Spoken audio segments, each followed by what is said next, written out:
على سيد المرسلين وعلى آله وأصحابه وأهل بيته وشهداء أمته أجمعين। নুরুল কুরআন নুরানি এবং হাফিজিয়া মাদ্রাসার উদ্যোগে আজকের এই ইসলামী সম্মেলন, এই সম্মেলনে কিছুক্ষণ আগেই সভাপতি হিসেবে কিছু কথা রেখে গেলেন এই অঞ্চলের সকলের শ্রদ্ধেয় মুরব্বী, আমার মুরব্বী, আপনাদেরও মুরব্বী, এবং তিনি একজন পীরে কামেল আল্লামা আব্দুর রহমান হাফিজি হুজুর। তিনি কিছুক্ষণ আগেই তার সাথে স্টেজে সাক্ষাৎ হলো। আমি ভাগ্যবান যে তাকে স্টেজে দেখার, কথা বলার, হাত মেলানোর সুযোগ পেয়েছি, আলহামদুলিল্লাহ। এই মাহফিলে উপস্থিত আছেন হযরত উলামায়ে কেরাম, এই এলাকার মুরব্বীবৃন্দ, এই মাদ্রাসা যারা গড়ে তুলেছেন, মাদ্রাসার ইন্তেজামিয়া কমিটির সদস্যবৃন্দ, আর এই এলাকার সর্বস্তরের সম্মানিত সুধীমণ্ডলী, পর্দার আড়ালে আমার মা বোনেরা।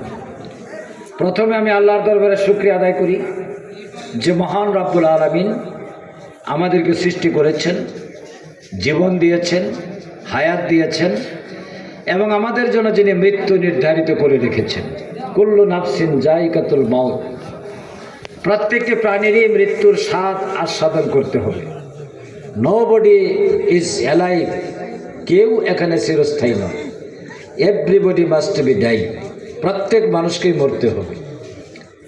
মৃত্যু যেখানে অবধারিত, অ্যাবসলিউটলি ট্রুথ, চূড়ান্ত সত্য কথা। আগামীকাল কুয়াশাচ্ছন্ন থাকবে কি না এটা বলা যাবে না, কিন্তু মৃত্যু হবে এটা নিশ্চিত বলা যাবে। সবচাইতে সার্টেইন, নিশ্চিত জিনিস হলো মৃত্যু, আর সবচাইতে আনসার্টেইন, অনিশ্চিত হলো কখন মৃত্যুটা হবে। যেহেতু মৃত্যু হবে, সুতরাং প্রত্যেকটি মানুষকে মৃত্যুর জন্য প্রস্তুত থাকতে হবে। এটা কোনো নোটিশ দিয়ে আসবে না।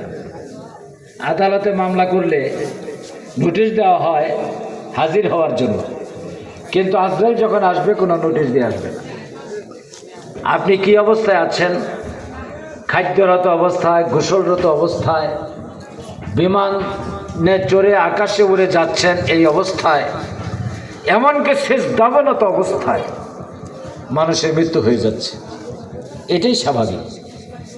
যে রবের কাছে আমাদের ফিরে যেতে হবে, সেই মহান আল্লাহর দরবারে শুকরিয়া আদায় করি, আলহামদুলিল্লাহ। আল্লাহ তাআলা সূরা মুলকের ভিতরে বলেছেন, আল্লাযী খালাকাল মাউতা ওয়াল হায়াতা লিয়াবলুয়াকুম আইয়ুকুম আহসানু আমালা।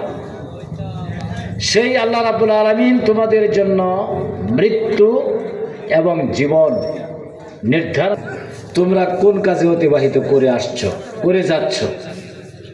Whole period of time of your life, তোমার জীবনের এই জন্ম থেকে মৃত্যু পর্যন্ত, বিশেষ করে বুঝমান হওয়ার পর থেকে, বালিগ হওয়ার পর থেকে মৃত্যু পর্যন্ত প্রত্যেকটি কাজের হিসাব আল্লাহর কাছে দিতে হবে।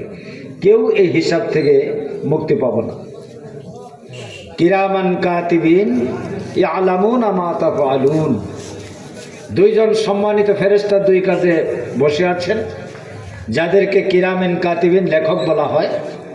আপনার আমার সব কিছু